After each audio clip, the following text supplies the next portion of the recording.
3rd degree of depression है, उसको psychotic depression है। कैरियर में फेलियर्स हो गए इतने ज़्यादा। प्राउड फील करवाना चाहता था मम्मी पापा को और मैं फेल हो गया। मैंने फिर कोशिश करी और मैं फिर फेल हो गया। मैंने फिर कोशिश करी और मैं फिर से फेल हो गया। सब कुछ बिखर सा गया। लाइफ का मकसद ही एकदम से खत्म हो गया।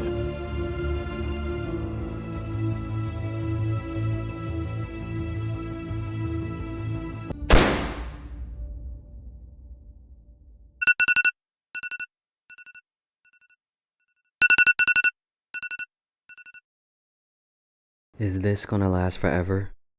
I don't have the energy for people, friends.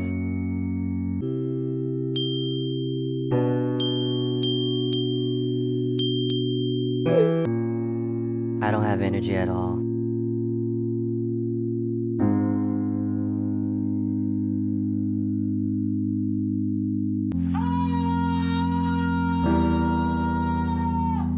एक वक्त की बात है, मेरा दोस्त रोहित अपनी एंजाइटी के लिए हेल्प लेना चाह रहा था, लेकिन जब उसने अपनी फैमिली को बताया तो उन्होंने कहा तुम्हें बस पॉजिटिव सोचना है, डॉक्टर के पास जाने की कोई ज़रूरत नहीं। ये सुनकर रोहित हेल्प लेने से कतरा गया और धीरे धीरे उसका कंडीशन और भी सीरियस हो गया। ऐसे ही कई केसेस हैं जहां लोग स्टिग्मा की वजह से अपने आप को और भी ज़्यादा दुखी और अकेला महसूस करते हैं। अगर हम ये स्टिग्मा ब्रेक नहीं करेंगे तो मेंटल हेल्थ क्राइसिस और बढ़ जाएगा। वर्ल्ड हेल्थ ऑर्गेनाइजेशन के रिसर्च के अनुसार अगर मेंटल हेल्थ कंडीशन की वजह से होने वाले इकोनॉमिक लॉस को आंका जाए तो 2012 से 2030 तक $1 ट्रिलियन का नुकसान हो सकता है। और सोचिए, हिंदुस्तान में लगभग हर 7 में से एक आदमी किसी मेंटल हेल्थ कंडीशन से गुजर रहा है। 50% से 75% तक मेंटल हेल्थ कंडीशंस 14 से 24 साल की उम्र में देखी जा रही है।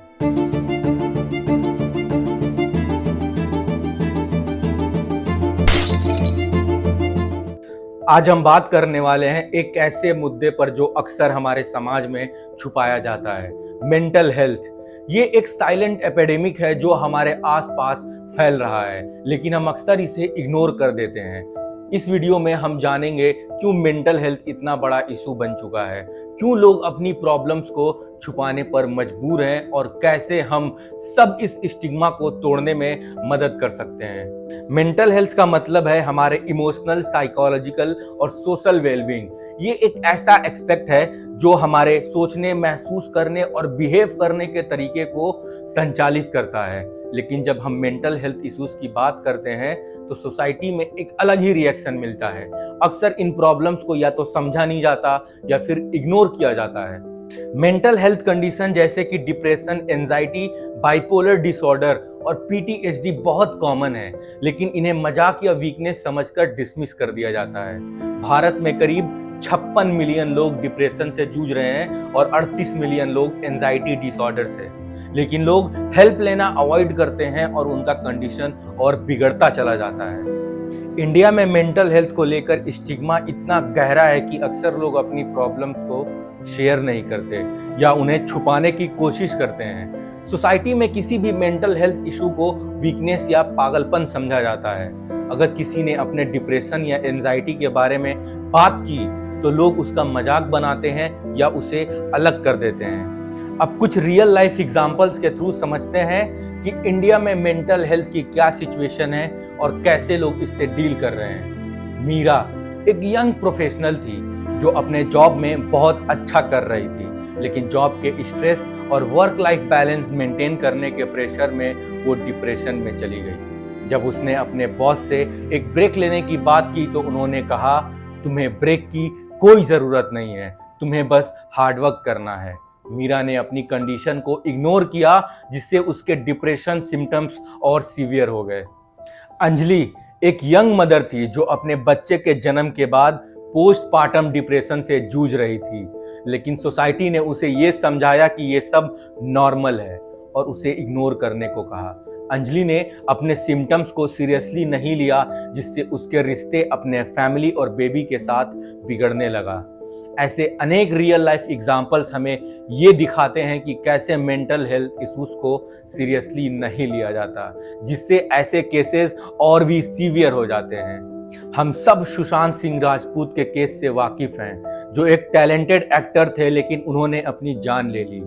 ये इंसिडेंट पूरे देश को हिला के रख दिया, लेकिन इस सैड इवेंट के बाद लोगों ने उनके डिसीजन को समझने के बजाय जज करना शुरू कर दिया। हर तरफ बस यही बातें होने लगी, इतनी सक्सेसफुल लाइफ होने के बाद भी ऐसा क्यों किया? वो मेंटली वीक था, उसके पास सब कुछ था, फिर भी ऐसा क्यों? लेकिन क्या हमने कभी ये समझने की कोशिश की कि उनके इस एक्सट्रीम डिसीजन के पीछे क्या कारण थे? मेंटल हेल्थ काफ़ी कॉम्प्लेक्स है और किसी भी इंसान के डिसीजन के पीछे बहुत सारी चीज़ें होती हैं। उनका पास्ट, उनका रिलेशनशिप्स, उनके मेंटल स्टेट और उनके आसपास का इन्वायरमेंट। सुशांत जैसा टैलेंटेड इंसान भी सोसाइटी के इस प्रेशर को बर्दाश्त नहीं कर पाया। उन्होंने अपने इंटरव्यूज़ में अपने स्ट्रगल्स के बारे में बताए, लेकिन हमने उन पे ध्यान नहीं दिया। लोग अक्सर सुसाइड को कायरता का नाम देते हैं, लेकिन वो उस मेंटल पेन को समझ नहीं पाते जो किसी को इतने एक्सट्रीम पोजीशन तक ले जाती है। National crime records bureau NCRB के डेटा के मुताबिक 2020 में इंडिया में लगभग 1,53,052 सुसाइड्स रिपोर्ट हुई थी, जिसमें से बहुत सारे केसेस में डिप्रेशन और मेंटल इलनेस ही मुख्य कारण थे। सुशांत का केस हमें ये सोचने पे मजबूर करता है कि मेंटल हेल्थ इश्यूज को कितना लाइटली लेना हमारे सोसाइटी में आम बात है। लॉजिकल रीजनिंग से देखें तो इंडिया में मेंटल हेल्थ क्राइसिस इतना सीवियर क्यों है? इसका एक बड़ा रीज़न है अवेयरनेस की कमी। हम अपने शिक्षा और परवरिश में मेंटल हेल्थ को एक महत्वपूर्ण जगह नहीं देते। इसका दूसरा रीज़न है हमारा कल्चर, जिसमें इमोशनल स्ट्रेंथ और रेजिलियंस को गलत तरीके से समझा गया है। यहाँ मेंटल हेल्थ को वीकनेस माना जाता है। आज के टाइम में डिजिटल एज और सोशल मीडिया भी एक मेजर फैक्टर है। हम कॉन्स्टेंटली अपने आप को दूसरों के साथ कंपेयर करते हैं, जिससे एंजाइटी और स्ट्रेस बढ़ता है। जब एक्सपेक्टेशन रियल लाइफ से मैच नहीं करते तो लोग फ्रस्ट्रेशन और लो सेल्फ स्टीम का शिकार होते हैं। लेकिन इसका सॉल्यूशन क्या है? हमें स्टिग्मा तोड़ने के लिए सबसे पहले अवेयरनेस बढ़ाने की ज़रूरत है। अगर हम अपनी सोसाइटी में मेंटल हेल्थ को ओपनली डिस्कस करने लग जाएं तो स्टिग्मा धीरे धीरे कम हो ही जाएगा। हमें अपने बच्चों को, अपने फ्रेंड्स को, अपने पेरेंट्स को मेंटल हेल्थ के बारे में एजुकेट करना होगा। जब हम अपने इमोशंस को समझने और उन्हें एक्सप्रेस करने की फ्रीडम देंगे, तभी हम अपनी और अपनों की मेंटल हेल्थ को इम्प्रूव कर पाएंगे। रोहित का एग्जाम्पल हमें दिखाता है कि प्रोफेशनल हेल्प लेना कितना ज़रूरी है। जब रोहित ने अपनी मेंटल हेल्थ के लिए हेल्प ली तो धीरे धीरे उनका कॉन्फिडेंस वापस आया और वो डिप्रेशन से बाहर निकल गए। आज वो अपनी लाइफ को एक पॉजिटिव आउटलुक के साथ जी रहे हैं। ये कहानियाँ दिल को छू लेने वाली हैं, लेकिन ये हमें दिखाती हैं कि अगर हम समय पे हेल्प ना लें तो ये इश्यूज कितने डिस्ट्रक्टिव हो सकते हैं। स्नेहा एक टीनेजर थी जो सोशल एंजाइटी से जूझ रही थी। उसके स्कूल में सब लोग उसे अलग करते थे क्योंकि वो शाई थी और ग्रुप में बात नहीं कर पाती थी। उसके क्लासमेट्स उसका मजाक उड़ाते थे, उसके टीचर उसे अंडर कॉन्फिडेंट कहते थे। धीरे धीरे स्नेहा ने स्कूल जाना ही छोड़ दिया। उसने अपने पेरेंट्स से ये बात शेयर की, लेकिन उन्होंने कहा कि ये उसकी इमेजिनेशन है और वो थोड़ा स्ट्रांग बनने की कोशिश करे। लेकिन स्नेहा के लिए ये सब आसान नहीं था। जब उसके सिम्टम्स सीवियर हो गए तभी उसके पेरेंट्स ने सीरियस हेल्प लेना स्टार्ट किया। आज स्नेहा थेरेपी के थ्रू अपनी एंजाइटी से लड़ रही है, लेकिन उसकी कहानी हमें ये सिखाती है कि अगर पहले ही हेल्प ले ली होती तो उसका बचपन इतना डिफ़िकल्ट नहीं होता। स्नेहा जैसी अनेक कहानियाँ हैं जहाँ टाइमली हेल्प ना मिलने की वजह से लोगों के इमोशंस इतने बिगड़ जाते हैं कि उन्हें उस दर्द से बाहर निकालने में बहुत मुश्किलें होती हैं। अब सवाल ये उठता है कि हम कर क्या सकते हैं। एक सोसाइटी के रूप में हमें मिल के काम करना होगा। सबसे पहले हमें अपने घर, स्कूल और अपने ऑफिसेज में मेंटल हेल्थ के बारे में खुले तौर पे बात करनी होगी। हर इंसान को ये समझना होगा कि मेंटल हेल्थ भी फिजिकल हेल्थ जितना ही इम्पॉर्टेंट है। दूसरा स्टेप है मेंटल हेल्थ रिसोर्सेज को एक्सेसिबल बनाना। सिटीज़ में बहुत सारी फैसिलिटीज़ हैं, लेकिन रूरल एरियाज़ में मेंटल हेल्थ केयर बहुत पीछे है। रूरल इंडिया में एंजाइटी लेवल में खासा इजाफा देखा जा रहा है, जिसमें लगभग 45% लोगों ने एंजाइटी फील की है। ये state of health care in rural India report 2024 के फाइंडिंग्स हैं। ये रिपोर्ट बताती है कि मेंटल हेल्थ प्रॉब्लम अब सिर्फ शहरी इलाकों तक सीमित नहीं है, बल्कि रूरल एरियाज में भी ये एक बड़ा समस्या बन रहा है। 18 से 25 साल के लोगों में 40% एंजाइटी महसूस करते हैं, जबकि 60 साल से ज़्यादा उम्र के 53% लोग भी इस परेशानी से गुजर रहे हैं। हमें गवर्नमेंट और NGOs के साथ मिलकर हर गांव कस्बे तक ये फैसिलिटीज़ पहुंचानी होगी। तीसरा स्टेप है प्रोफेशनल हेल्प के इम्पोर्टेंस को समझना।